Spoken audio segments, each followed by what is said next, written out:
Hola, ¿qué tal? Buenas noches o buenos días. Bueno, vamos a comenzar nuestro tema de desarrollo de esta semana. Ustedes van a tener que ver para esta semana el tema de deontología y ética profesional. Es el nombre que lleva la unidad número 2 de nuestro programa. ¿Cómo llegamos acá? Nosotros llegamos acá después de haber realizado todo un recorrido conceptual de los conceptos básicos y fundamentales que necesitamos tener para poder entender los conceptos de deontología y ética profesional. Así pasamos por los conceptos de ética, de moral, de normas, de valores, de responsabilidad. Es decir, lo que vamos a tratar de precisar nosotros en esta clase, con este tema, va a ser cómo estos conceptos se anudan y se centralizan, se focalizan, dando forma a lo que es el concepto de deontología y de ética profesional. La idea es que ustedes puedan, a partir de la lectura del material que ustedes tienen para esta clase, poder determinar cuáles son las dos dimensiones que abarcan precisamente estos conceptos. Nosotros vamos a ver cómo la parte deontológica, ¿sí?, y de la ética profesional, si es que tienen que ver con un mismo concepto, si estos son sinónimos o si es que uno es más abarcativo que otro. Es necesario que nosotros acá podamos precisar lo que tiene que ver con una dimensión estrictamente normativa, ¿sí? Y por otro lado, lo que tiene que ver, lo que corresponde a lo estrictamente ético, esa posición singular que adopta el profesional en su práctica. Ahora bien, cuando nosotros nos referimos a deontología, ¿a qué nos estamos refiriendo? Cuando nosotros nos referimos a deontología, muchos autores, por ejemplo Adela Cortina, que es una autora española contemporánea, va a remitir al término de deontología como aquella ética aplicada a una determinada ciencia, ¿sí?, o profesión, una determinada disciplina o profesión. Y acá me vale decir a qué refiere deontología también desde su sentido etimológico. ¿Por qué? Porque desde el sentido etimológico, deontología se compone de dos palabras griegas. Por un lado, deonto, y por otro lado, logía. Es decir, que nosotros podemos interpretar a la deontología como aquella ciencia, tratado de los deberes y derechos que van a regir en el campo de una profesión en particular, ¿sí? Hay tantas deontologías como profesiones posibles, entonces nosotros a qué nos vamos a dedicar en estos momentos, específicamente a lo que tiene que ver la deontología en el ámbito psicológico. Es decir, ustedes para esto van a tener dos textos para leer. Uno que es un clásico, que es Lope Guzmán, Aparici y Millares, y otro, una ficha de cátedra mía, en donde se sintetizan y articulan estos conceptos que venimos viendo. López Guzmán, ¿qué va a decir? Que la deontología tiene que ver con los deberes que se le impone a un grupo de profesionales en el ejercicio de una actividad particular. Es decir, aquellos tratados que van a encaminar, van a orientar la práctica profesional. Y miren cómo yo ya estoy hablando de orientación y de guía, pero a la vez, al hablar de deont, ¿sí?, y sobre todo deont, estoy haciendo referencia específicamente a lo que tiene que ver los deberes. Es decir, estoy refiriéndome a una dimensión, por un lado, podríamos decir estrictamente normativa, como podemos entenderla a las normas deontológicas. Pero la particularidad de estas normas deontológicas es que se presentan a prima facie. ¿Qué significa esto? Que se dan a menos que, es decir, es un deber de cumplimiento que se nos presenta como un deber de conciencia, a menos que, por razones específicamente determinadas y justificadas por el profesional, no se cumplen, ¿sí? Es decir, nosotros podemos pensar en una norma nodal, que es de la práctica psicológica, como el secreto profesional, la obligatoriedad, ¿sí?, de levantar el secreto profesional, por ejemplo, ante a causa de una persona que intenta autoagredirse, ¿sí? Entonces tenemos el resguardo de esa persona, tenemos el deber de levantar por el bien del paciente, levantar el secreto profesional, pero tenemos que evaluar cuáles van a ser las causas y las consecuencias del levantamiento de ese secreto profesional. ¿Tá? Eso lo vamos a ver un poquito más adelante cuando ya empecemos a ver todo lo que tiene que ver con el marco legal vigente. ¿Tá? Es decir que decíamos que estas normas deontológicas van a tener una dimensión normativa que se van a presentar a prima facie, pero como un deber de conciencia. Es decir, tienen por un lado un carácter ético y un carácter normativo a la vez. Es decir, que acá vemos cómo ética y moral van a sentar las bases, van a ser los cimientos, la columna vertebral para poder pensar en el actual responsable de un profesional psicólogo. Es decir, que tanto ética y moral van a ser la base, la columna vertebral de la deontología. ¿Y por qué digo esto? Porque si nosotros recordamos, hacemos referencia a lo que significaba la palabra ética, decíamos en un primer momento, decíamos que la ética respondía a ese modo de ser, ¿sí? A ese lugar íntimo, etimológicamente les estoy diciendo, ¿no? Ese modo de ser, a ese lugar íntimo, ese lugar donde habito, ¿sí? Después como Maliandi toma el concepto de ética para decir, es aquel lugar a partir del cual el hombre se autoobserva, es su mirada interior, ¿tá?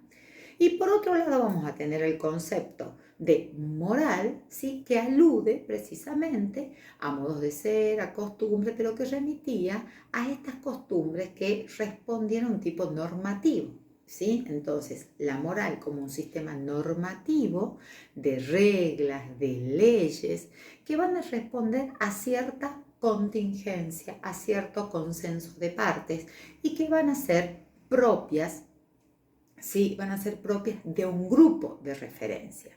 Es decir, que por un lado, la deontología como tratado de los deberes, ¿sí? Se nos va a presentar, por un lado, como una dimensión estrictamente normativa ligada a este sistema prescriptivo, ¿sí? Normativo, que va a responder ¿a qué? A la moral. Pero por otro lado decimos que es a prima facie, es decir, hay ahí un posicionamiento singular del profesional psicólogo que va a tener una relación con ese campo normativo, ¿sí? Se presenta este campo normativo como una obligatoriedad, podríamos decir, al profesional. Se nos presentan como una obligatoriedad.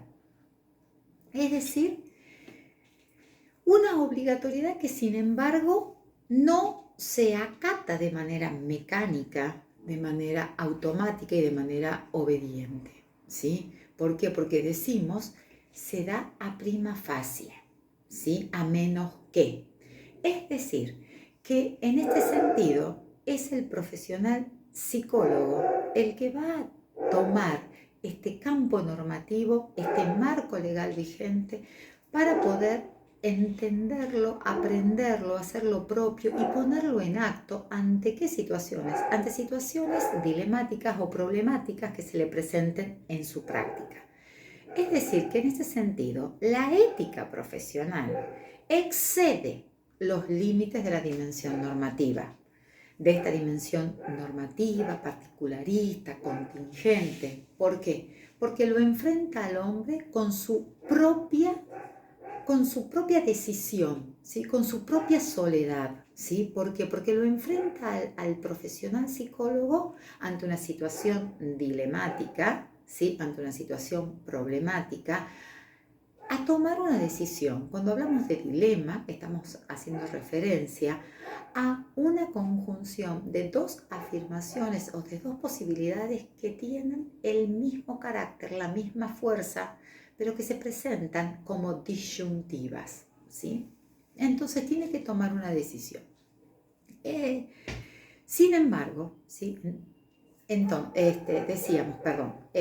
sin embargo, la deontología se la relaciona o se la vincula precisamente a la existencia de este marco legal vigente y a la ética profesional como lo suficientemente abarcativa, podríamos decir, que pone al profesional psicólogo en esa dimensión normativa y a la vez esta dimensión clínica, singular, particular. Ahora bien, ustedes van a encontrar todo un desarrollo y toda una variedad de leyes, de normas, ¿sí? En el programa de la asignatura. Ustedes van a ver la ley de salud mental, la ley de protección integral, los códigos de ética de la FEPRA, de Tucumán, la ley de ejercicio profesional. Es decir, nosotros en la formación del psicólogo necesitamos darles a ustedes que ustedes puedan aprender este sistema normativo, este marco legal vigente, pero no para que ustedes lo reciten de manera automática, sino para que ustedes lo puedan poner en juego en las distintas situaciones de la práctica profesional. ¿Por qué? Porque no todo está resuelto en la letra de los códigos. Siempre va a existir un espacio entre la letra del código y el profesional en donde se va a poner en juego la decisión del profesional, donde se va a poner en acto una toma de decisión del profesional que va a tener que responder ante un otro.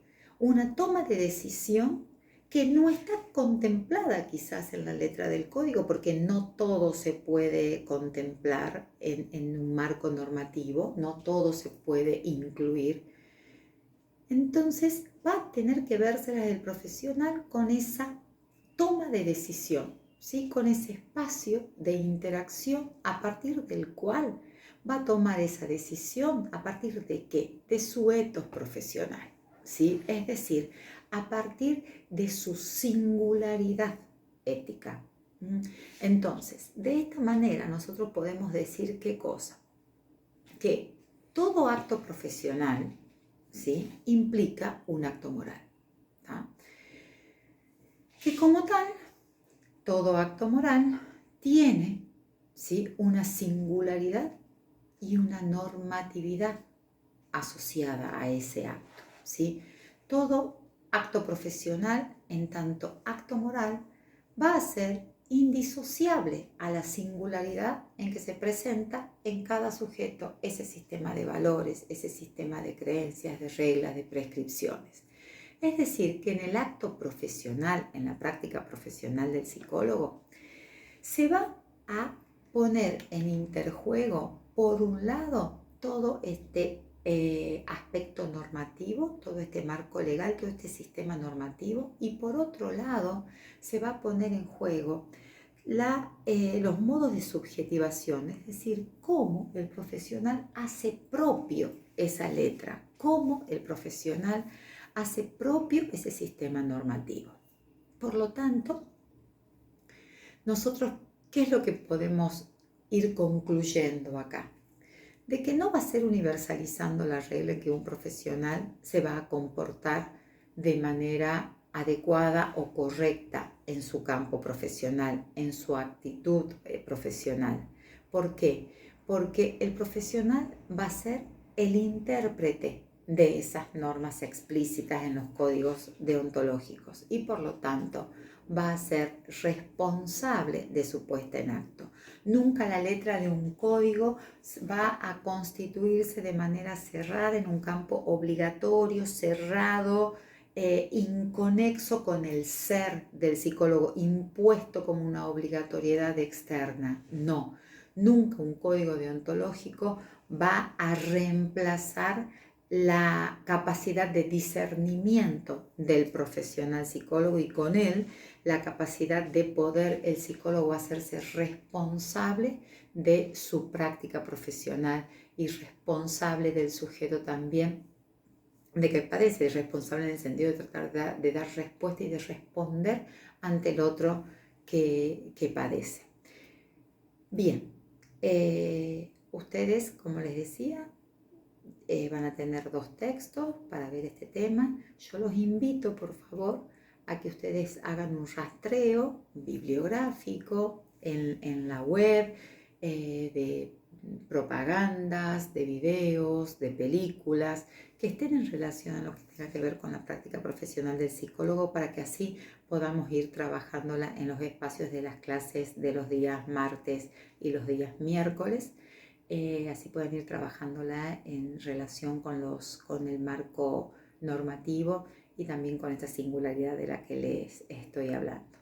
Bueno, les mando un fuerte abrazo y nos estamos viendo prontito.